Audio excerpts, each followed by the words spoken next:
Hello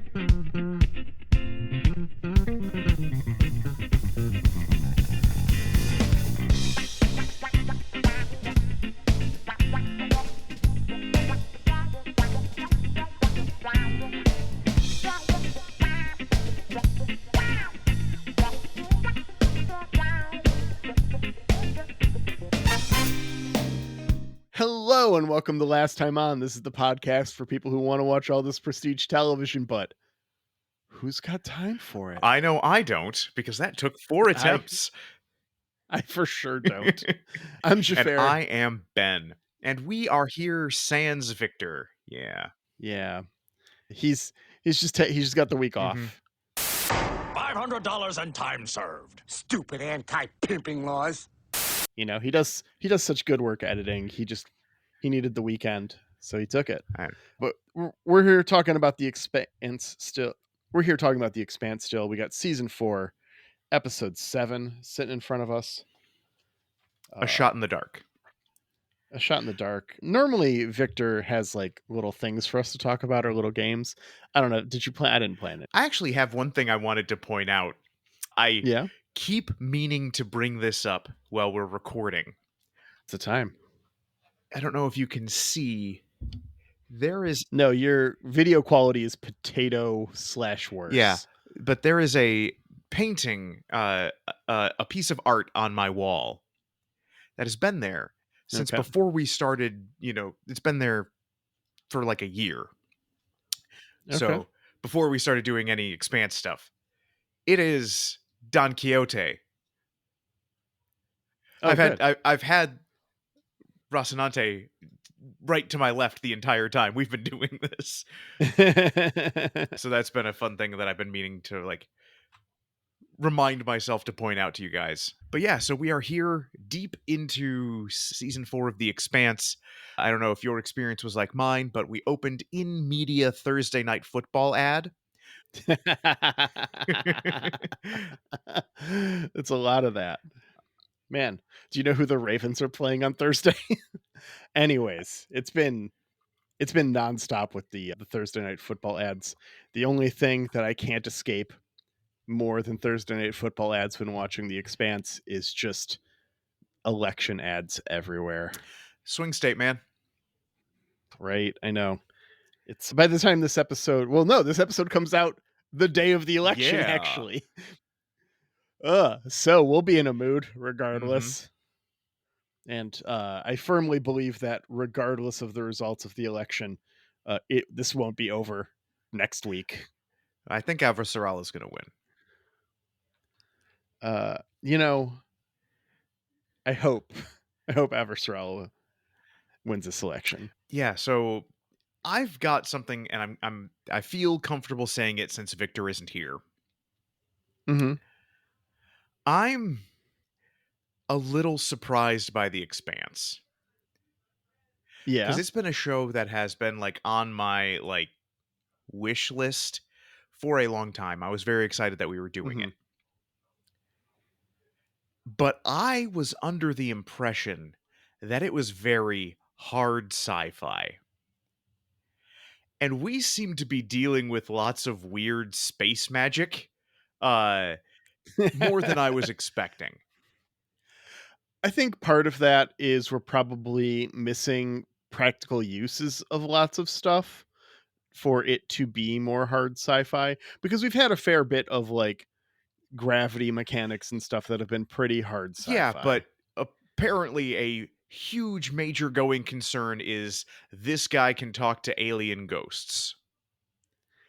Yeah, it's space magic-y for sure. It's very Obi-Wan, turn off the targeting computers kind of vibes. Yeah, so like I'm not saying it's bad, just not what I was expecting. That's fair. And so I'm interested to see if it pushes the envelope too far and it loses me. That's fair. I mean, I feel like I'm suffering with our watch through of this more so than other shows, because I don't know if we've just had a track record of hitting bombs And I mean, I know we have because we will typically look at episodes that we've watched and look at the best episodes and go, "Oh, we hit a couple bombs." And I'm wondering if we're just not hitting the bombs or if this is By so bombs, you mean good episodes or bad serialized. episodes? Yeah, good Okay. episodes. Like famously good episodes. If our watch through here is just making us miss some of the bangers, or if it's a matter of everything is so compact that there is no skipping an episode of this I have a feeling show, it's that. and we are just so lost right now that we're missing 3 or 4 major things that completely recontextualize stuff in ways that make this show, I don't want to say disappointing because it's still been good, but definitely a little lackluster compared to the expectations that the sci-fi TV viewing community has set around Yeah. it. I don't mean to in any way imply that this is bad. It's just like my expectations going in were like cool, like hard sci-fi. We're not going to be like even Star Trek subspace anomalying our ways through, every problem. Oh, well, if I Yeah, just reconfigure the power converter and change the polarity, everything's fixed. Uh, yeah. but I'm surprised how much a- alien space ghost is an important part of this story. It seems like it's the most important part of this story. Yes. It's even referenced to be like the thing that is happening with humanity is this connection that Holden has in this episode, which we'll get to when we get to it. We should start this episode, Ben. Yeah. So we open up on an Earth-like planet, very, very wet. Human beings can't technically feel wet at all. So if you think you are detecting wetness on your skin, what you're actually feeling is a change in temperature and texture. What about when you wee yourself? I mean, That feels wet. that does feel wet. So we actually, did you watch the opening credits? Yes. So there's a little bit in there that I took note of. Namely, we see some colonies and some new stuff there. Also, we know that the show has officially moved over to Amazon. Yes. And it's immediately apparent that the budget for effects and sets have jumped drastically. Like it feels like a more expensive TV show. To me at least. Would you agree? I don't know, because this episode was a lot of people in the same underwater room. So Yeah. maybe we'll see it more later.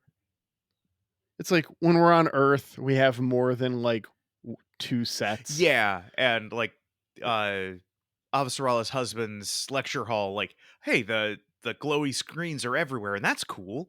Yeah. But we're also not getting giant Eros and series with hundreds of Mhm. extras and stuff.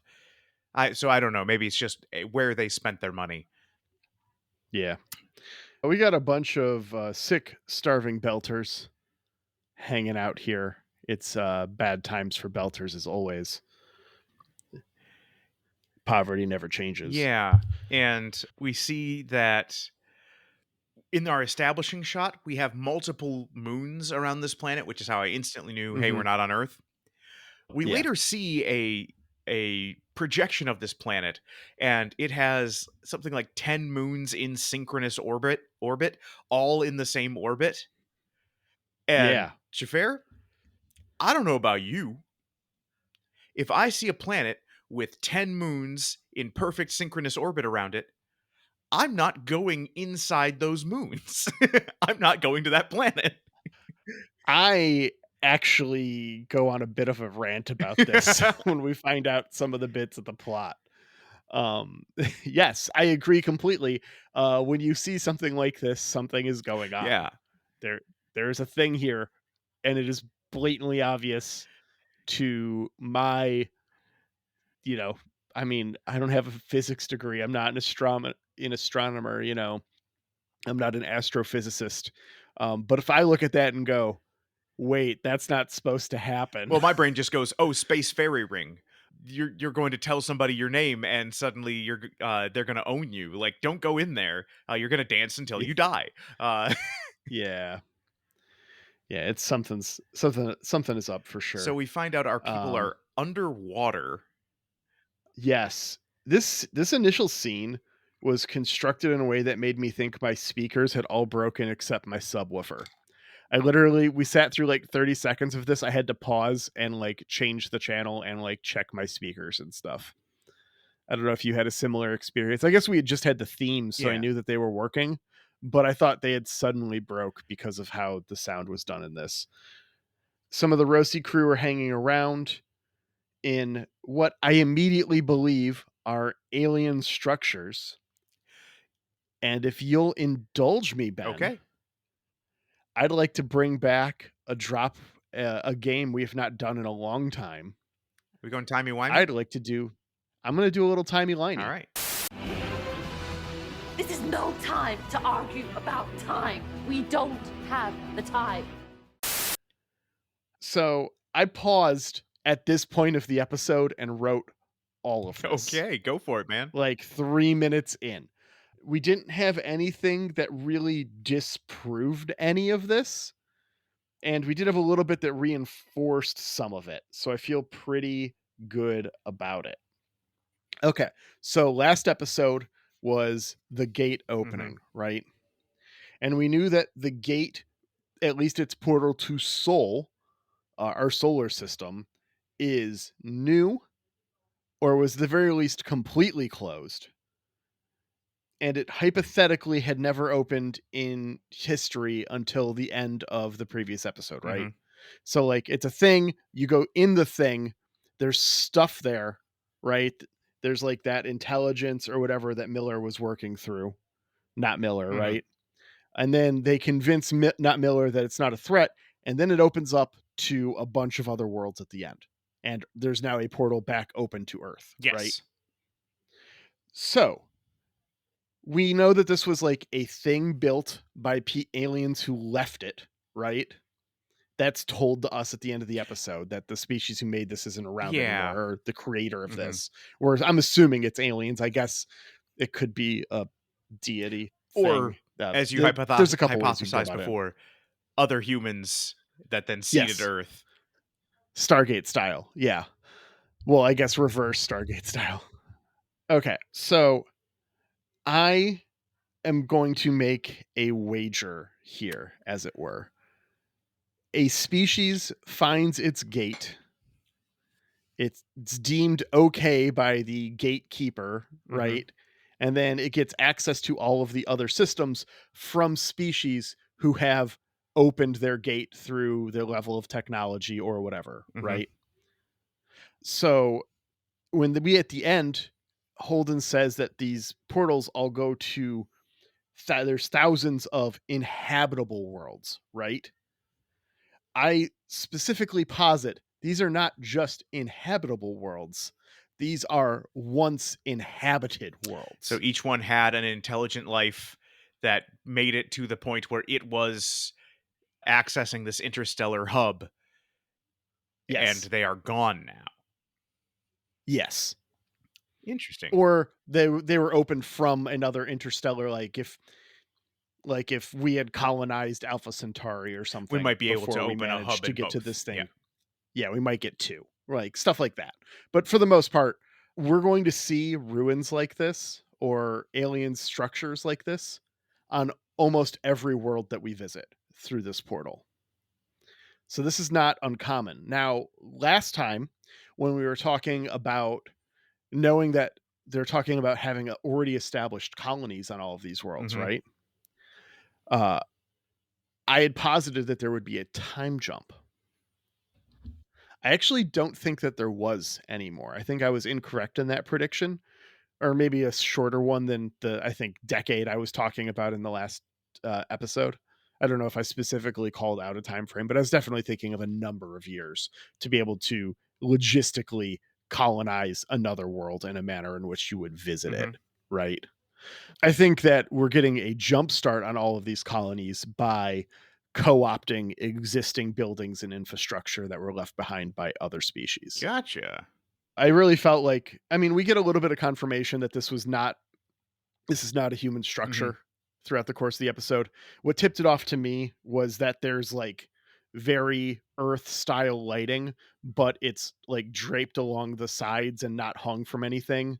It's like they forgot their EU plug when they went to Europe and they just have to like run it all the way Is back. this familiar? Is this hitting close to home from your recent trip? No, I'm well prepared for Oh, I those believe things. you are.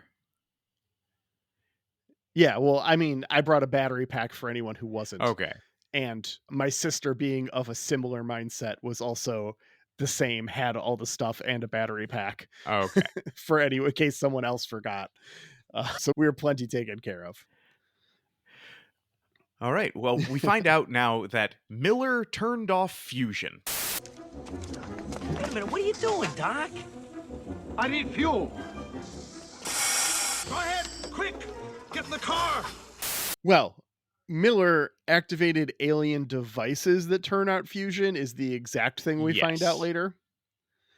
I did note that was interesting. At first I was wondering if they were fucking with physics, or the way that it's said, it makes me think it's more of like a dampening field than Miller's machinations, which I'd be curious to know how that works out in space. Yeah, but it's also like everybody seems to know that Holden talks to Miller and Yes. that Miller can do things. Everyone. And it's very odd. And then we find out some people have glowy eye spots that Yep. the doctor on the colony says, hey, it's allergies, as she hides the fact that it's an eye infection. Yeah. And we also find out that they are going to be underwater for days and only Yes. have a few days of water. Yeah, it's going to be So problems. bad news all around. And also, I unlocked a new fear because, like, I have bad enough allergies here on Earth. I had not even considered, like, oh man, what is, alien pollen gonna do to my brain? Oh, yeah, dude, like walking into a alien atmosphere is probably, especially if it supports any type of microbiological Yeah. life, any viruses or bacteria of any kind, you are probably fucked Well, immediately. there's two options. Either it is evolved in a way that you are just going to be immune to everything. Yeah, you do Yes. not have the receptors that they're trying to latch onto, and everything is the dodo to you. Or, oh no, you've got, hyper Ebola, and your eyes are liquefying as we speak. And Yeah. then, as if crap growing inside your eyeballs wasn't bad enough, fucking Owen is here. My name is Dr. Owen Harper, and this is my life. Bern Gorman has joined the cast. Okay, I want to be very, very clear. For anybody who's watched Torchwood, you know who Owen is. Yes. Bern Gorman is an actor I like very much. He played Major Hewlett in Turn. He was delightful. As Major Hewlett as a character was delightful. I hate Owen so much I still just get mad when Bern Gorman shows up. Yes. Man, I get it. Like, Owen is a fucking character in Torchwood, and I hate man. him. And he died and he came back and I was even madder. Yeah. Because right. Torchwood. Yeah, so I wrote, oh, fucking Owen is in this. My day is ruined. Did you catch the ship referenced that they came over on? The Edward Israel? I noticed the name. I don't remember. Edward Israel is a polar explorer from the Lady Franklin Bay expedition, Oh. who I recognize the name of because they're Michigan born. All right. Yeah. Yeah, Edward Israel from Kazoo. Cool. Yeah. And I like when things are named after like explorers and stuff. Yeah. Well, I know you like your polar expeditions. do. I know you like talking about your polar expeditions, which is why I'm proud to announce for you your new podcast project, New Farthest North, where you're going to go through every record of Far North in chronological order. For just one time, I would take the Northwest Passage. I would do that. I would totally. I know I you would would. have fun. I wrote that as a joke, and then I'm like, oh, he might just do this as a solo podcasting project. You're gonna think about it now. But now we have two groups, two distinct groups on this planet. We've got Yes. a group of belters and hmm this group for RCE, which Did you catch that their badges, their like titles or whatever, it's all saying New Terra? no, I did not. Yeah, I thought that was But real did you interesting. figure out what RCE stands for? No. So I did not either. Okay. So I'm just going to say that RCE stands for the Royal College of Engineers. Oh, that's fun. But it isn't what you might expect it being like a government entity. It is when the UN became a thing, everything on Earth that was a state specific government entity that wasn't instantly Mhm. absorbed into the UN became its own corporation. Okay. So this is a engineering company that has probably, I'm going to say, spent most of its time terraforming, and now is sending out people to colonize these planets, and they are preparing for a fight. Hey, Yeah. everybody, keep your rations to a minimum, keep your water to a minimum, because these idiot belters are not going to be able to ration, and so they're going to come for our stuff, and we're going to have to put them down. Did you catch who that was, by the way? Who? Who Bern Gorman is talking to? No. That is Jess Salgervo, Yes.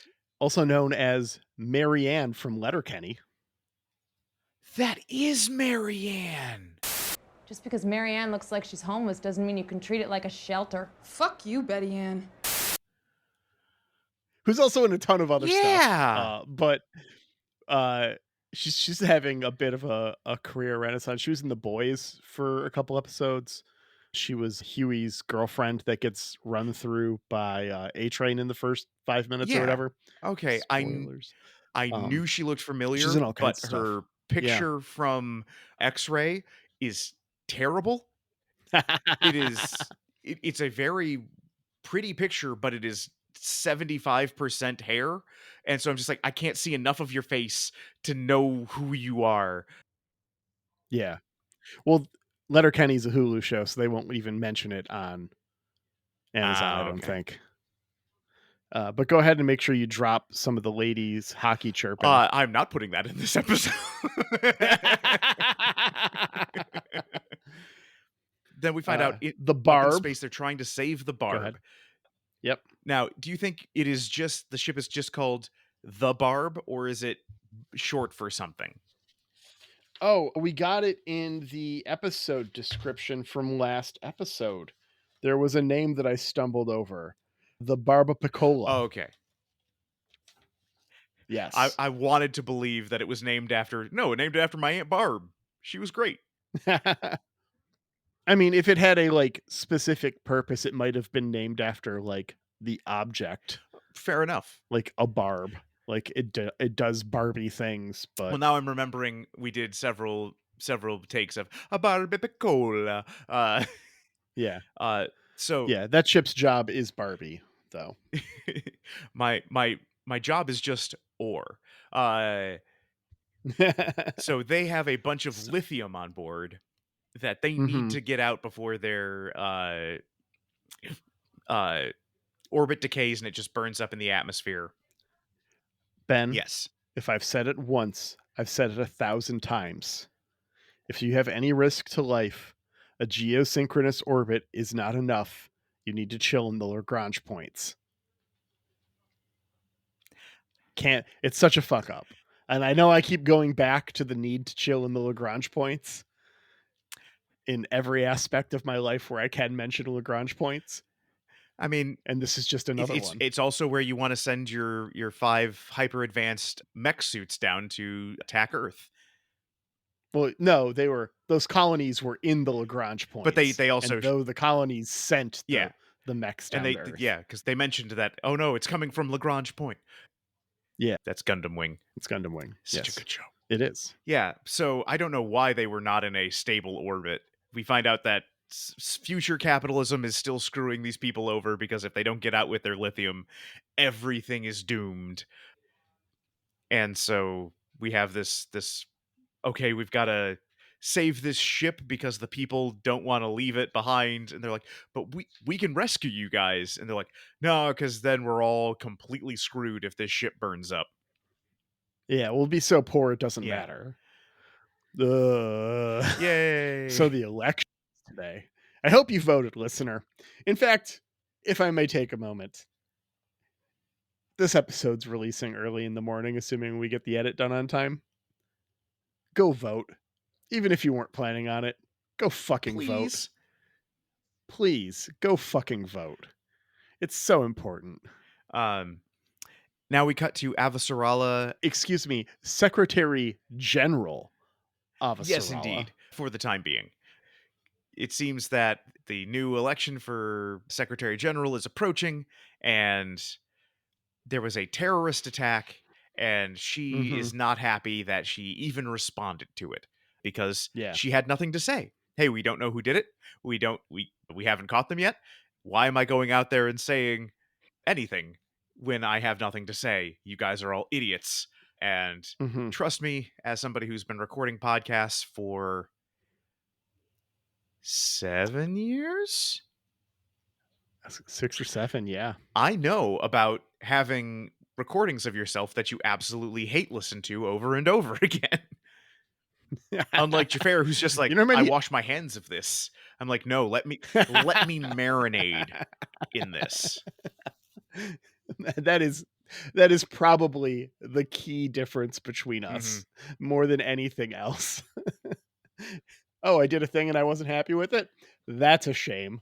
Moving on with my life. Meanwhile, Ben sitting here covering himself in blankets made out of recordings of him podcasting that he's not happy with. So she is running against Gao, not Mao, Gao. No, Mao. No, Gao, Gao. My subtitles said MAO. Mine said GAO. I'm not watching on Amazon Prime. I am. I wonder. Okay, well, that's interesting. We don't see it. I got Mama Mao in my notes. Maybe it could have been a typo in my subtitles or something. Yeah. I don't know. That said, I was not a fan of listening to all of this election talk this week. Yeah, for sure. But she's talking to her husband, who I'm glad is still around. Glad is still a going concern. Yeah. And they have a bit of a fight where she's just like, "Hey, you put your nose into my world. Don't get mad when you start, smelling the garbage. This is politics, baby." But they're talking about this terrorist Marco Inaros, and they are part of an OPA faction, which we also don't find out what OPA stands for. Yep. So Xhafer, what does OPA stand for? You want to take some guesses? Yeah, let's get weird with it, Ben. Let's do a couple guesses each.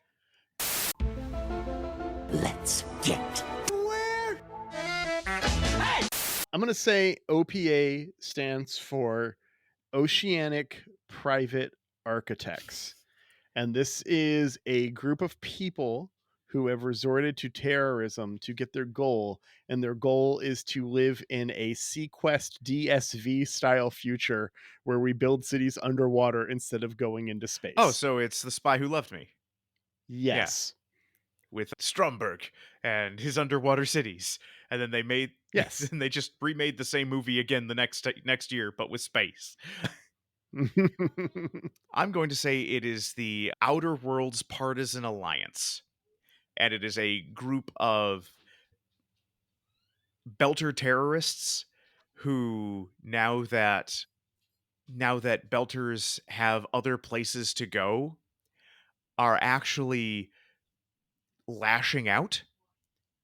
Because they used to have some sort of sway, like on a couple of asteroids and, space bases. They could all say, "Hey, we're all stuck here, but Earth is bad, Mars is bad, and as the people with the guns on this little base, we can kind of tell you guys what to do." and we, spool ourselves up as freedom fighters, but really we're just, a criminal syndicate. Okay. But now all of these belters are like, hey, I can just jump on any colony ship and it'll take me to a new planet with sky and air, and I don't have to listen to these assholes with the guns. I misheard you and thought you said with ska for a second. I mean, one can believe. That's the music that would play in my head when the ramp drops down and I finally enter into the new world. Just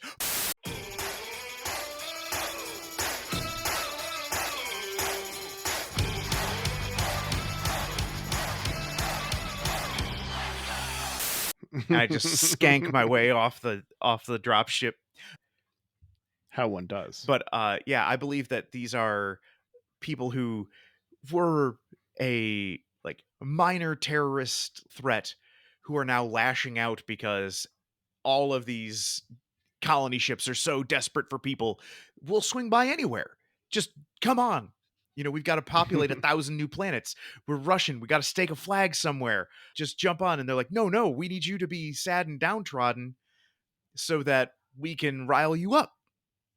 All right, I got another All one. right. I'm going to try and keep this one short.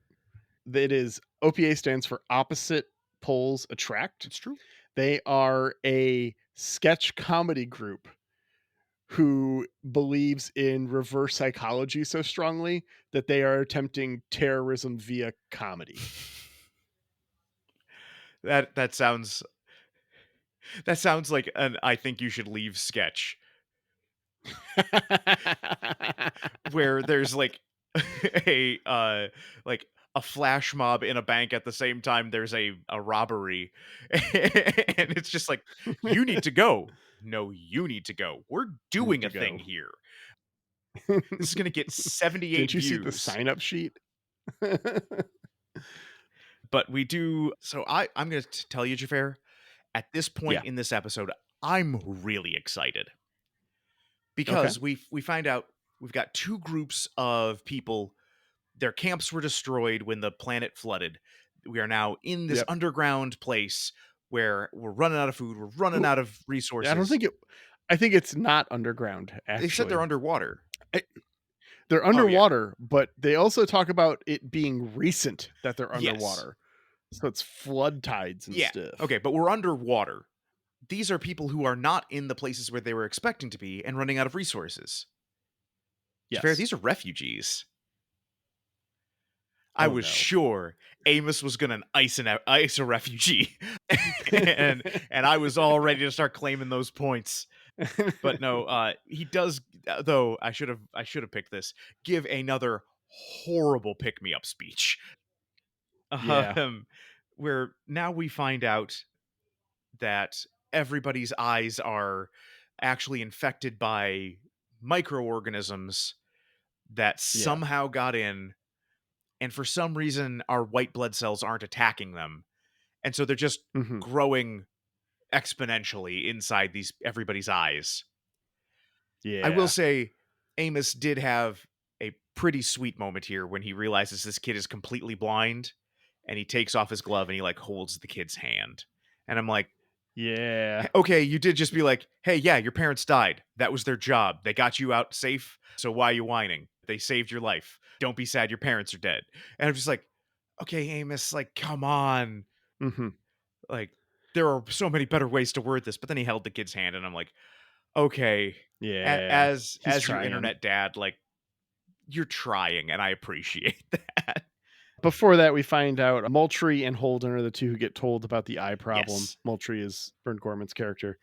And Holden's plot armor is protecting him against the green eye. He is still the specialist boy. His eyes are fine. And they're like, what a fucking Mary Sue. It really, it really feels that way. It started to bug me. I'm not going to name names here. But I mean, we do know someone who has levied that criticism against books like The Name of the Wind. Yes. Who was also all like, oh, you need to see The Expanse. Yes. So, and it's like, yes, Koth in The Name of the Wind is a Mary Sue. He's an unreliable narrator. That's why they have the framing device. It's this Yeah. guy. They go out of their way to make sure that you don't trust Yeah. him. If you trust him at any point, you're not paying He's attention. telling an absolute bullshit story. This is terrifying to me. Just algae growing in your eyes until you go blind. I'm just freaking out. Yeah, it definitely is not something that can totally happen on Earth, right? Not that I'm aware of. Don't look up eye amoebas. Oh, God. Don't Google it. Naomi is walking Felsia through some repairs there, taking batteries out of the Barb's shuttles and giving themselves a little bit more juice.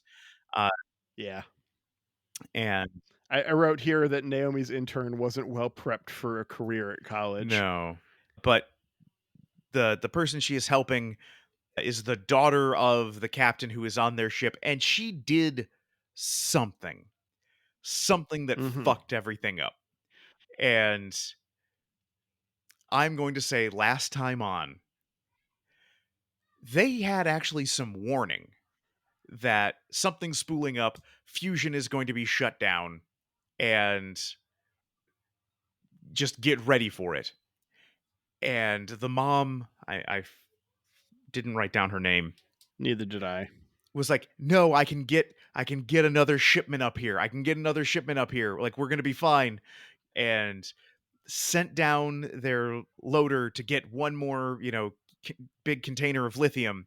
And fusion shuts down. That thing falls out of the sky right back down on top of the outpost, destroying the lander, just killing the crew, killing a whole bunch of settlers. And because she was down close so it wouldn't have to go up as far to reconnect, they were not in their synchronous orbit where they would be safe. So in one foul move, she killed a whole bunch of people and doomed her ship. That's a lot. It's a lot to be rightfully upset about. So Marianne is going around saying, hey, get sedatives and painkillers.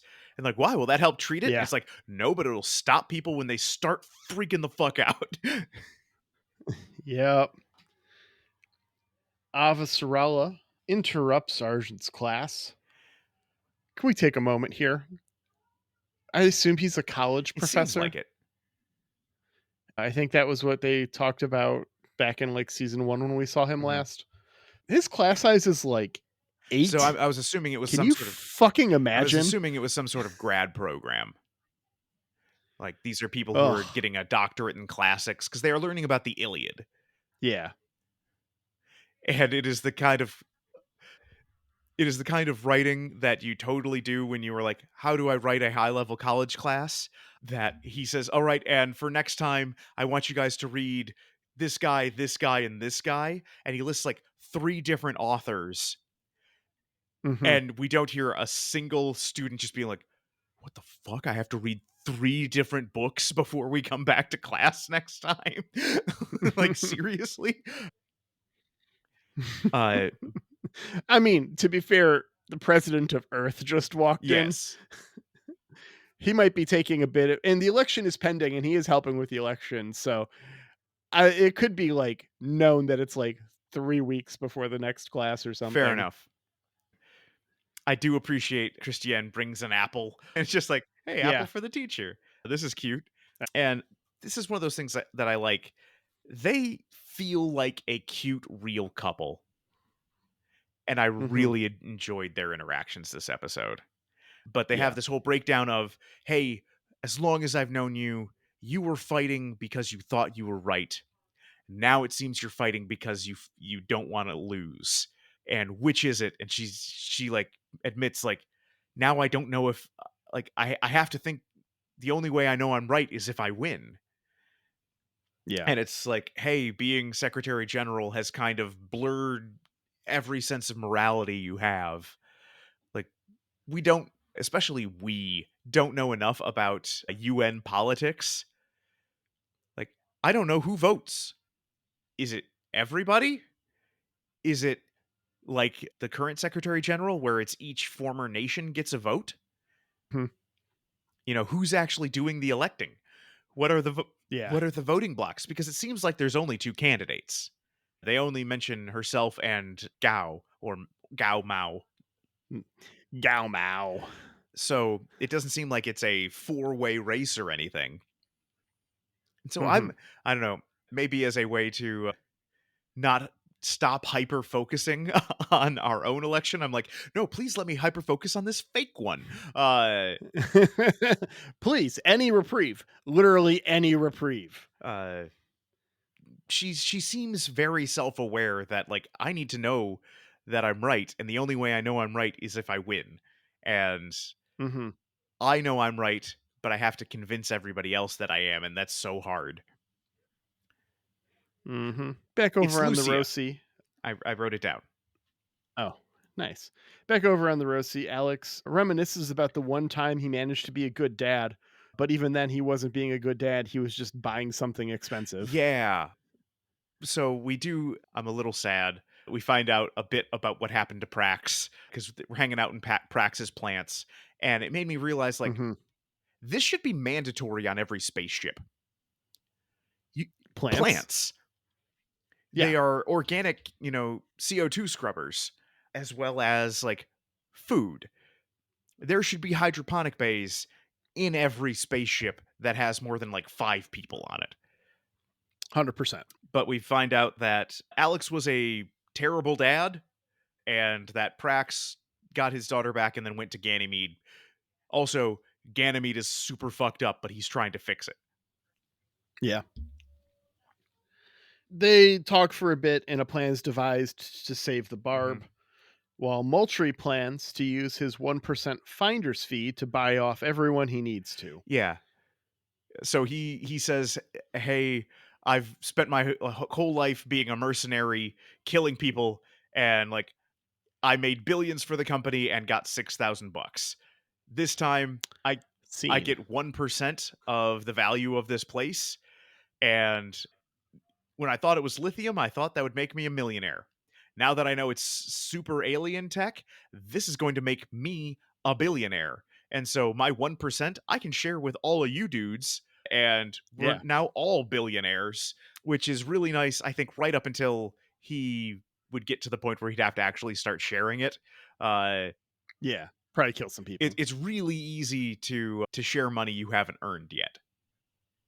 Yeah. One of the corporate goons notices that his buddy is dead. He picks a random belter to kill for revenge.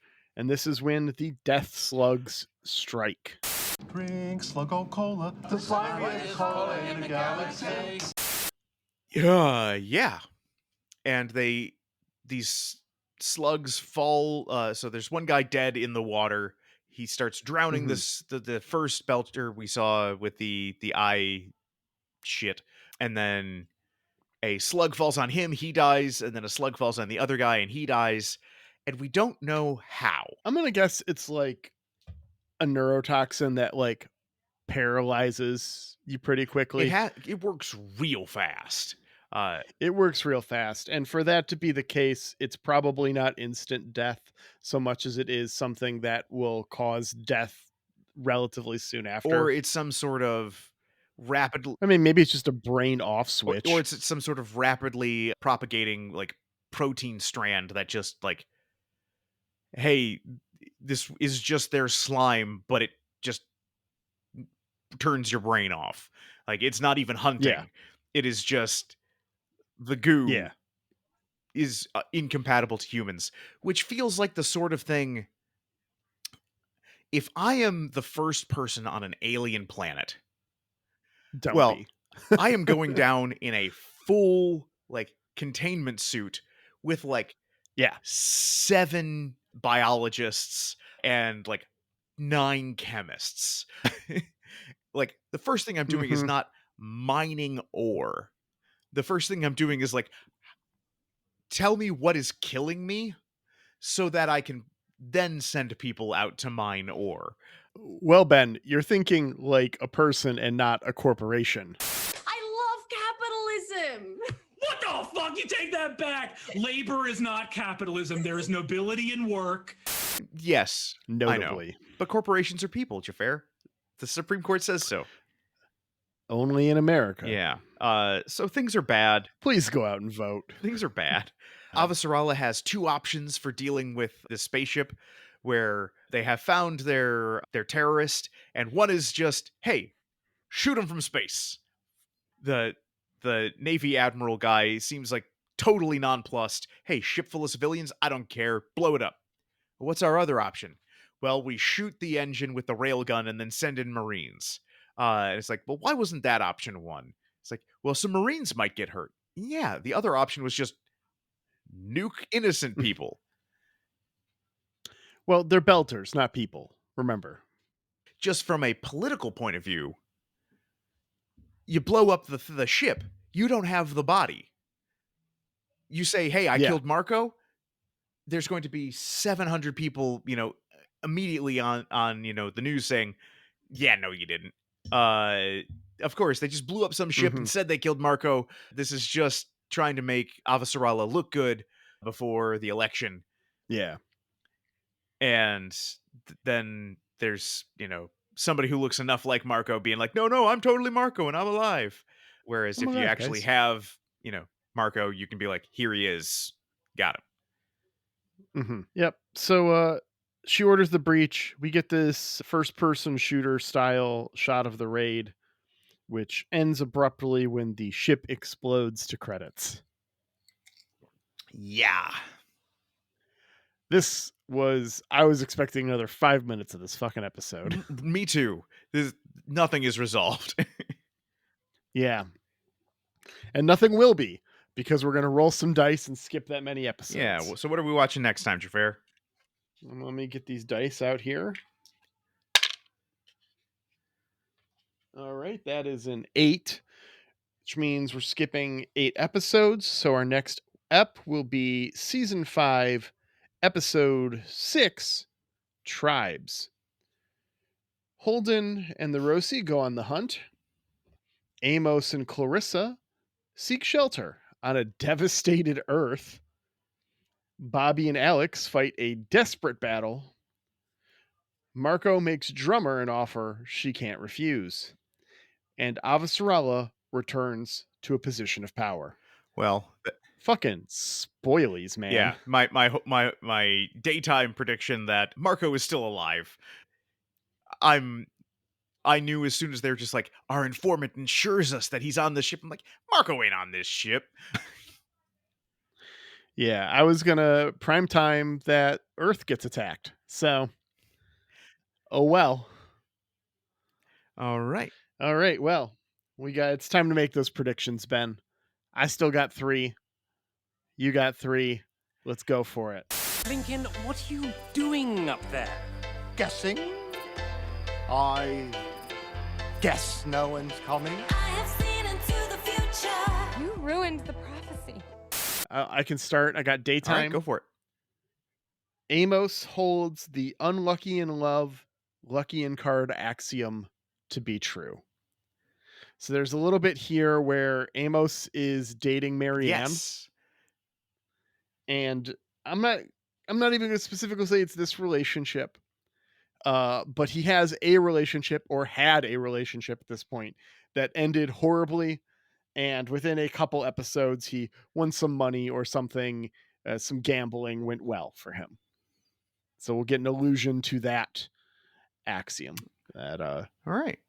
Plot point from La Triviote. No, that's not the name of that. I just fucking saw this opera. Well, while you look that up, I'm going to say, you wrote down his real name. I just wrote Owen dies. Oh. Burn Gorman, his character, he's not getting his 1%. He might not be as evil as he seems, but he's not going to make it. And he's not going to just disappear to be, off in his own story. No, we are going to see an end to his story. Yeah. My evening is Felicia and her mom make amends. Just feel good moment.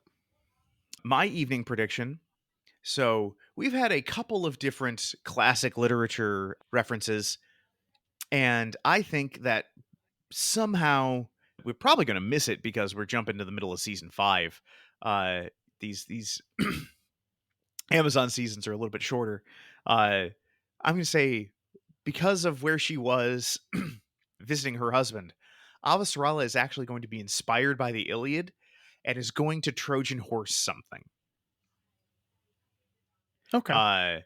And that is going to be something she does before the end, probably before the end of that season. She is going to do a Trojan horse. All right. My primetime prediction. Holden loses his special connection to Miller. Oh. It seems like they're playing up how special he is a bit too much. I don't think it's going to last. I think they're trying to remind us how important and how special he is so that it can be taken away. And also maybe so that he's not such a Mary fucking Sue. He is a real Mary Sue. His plot armor so strong. And I am going to say that they are able to take the anti-fusion magic and weaponize it. It seems like that'd be a good defense system. Yeah, I against like bombs. Or just, hey, a bunch of ships are coming at us. We fired an anti-fusion torpedo. You guys are stuck here. Yeah. Fuck you. Yeah. It seems inherently more defensive than weaponized, but I guess you could launch it at a city or an enemy ship. Yeah. Your fleet is now defenseless. Kind of like ion weapons in Star Wars. Like, you're just there now, and we get to do whatever we want to you. Bye. Man, Star Wars Outlaws, by the way. I'm really enjoying it. I just finished it. Okay. I just got off Tatooine for the first time. Okay. Yeah, so it's about 50 hours. So it's not Assassin's Creed massive. Yeah. But I felt it felt just about right. And okay. I ran into a few bugs. Hey, it's an open world game. Those things are going to happen. A few of them are annoying. I've got, hey, it's alerting me I have a new mission in my missions tab, and it's like, no, I don't. I've cleared all my missions. Stop it. Mm-hmm. But I will say, I'm really enjoying it. For all of the guff people gave it, so much fun. And I really, really hope Ubisoft survives and we get a second one, because really, really fun. Yeah. Well, you know what else is really fun? Listening to Right. Yeah. I don't know if I've told you this. You can. Their album Bright Blues is my alarm music. So nice. It randomly picks a Ripe song, and that is what I wake up to every day. Nice. Bright Blues is an excellent album. Great. And you should listen to it, listener. We thank Gripe so much for letting us use Goon Squad as our theme music. Really appreciate it. And feel free to reach out to us. I've got the phone number here. You can text us at 808-862-5580. And that is a great way. Just let us know what's going on. Hey, did you have a really nice sandwich? Send us a picture of that sandwich. I am very pro sandwich. We want to talk about sandwich. Sandwich and sandwiches are separate things, and we want to talk about both. Also, that is a great way to reach out and be like, hey, I would love to be a member of your guys' Discord community, which is one of my favorite things in the world. I love our Discord. I love the Discord so much. It's full of great people. So please join us over there, making funny jokes, sharing memes. Mostly it's just people telling me, no, Amos is awesome. You don't understand. You've lost the thread, Ben. You don't know Amos. It's like, of course we don't know Amos. All right. Well, I guess all that's left to say is we'll see you next time on Last Time On.